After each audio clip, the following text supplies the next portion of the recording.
空氣的特性。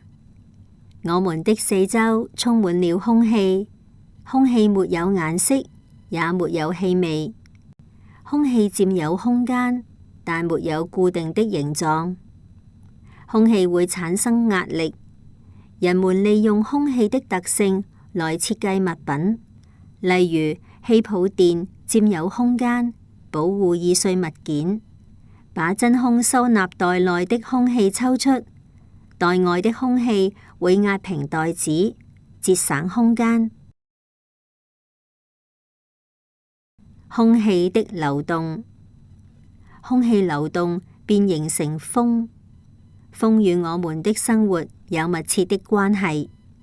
例如風可以吹乾衣物，也可以讓人感到涼快。空氣與燃燒的關係。空氣由不同的氣體組成，其中約1/5是氧，其餘大部分是氮和少量其他氣體。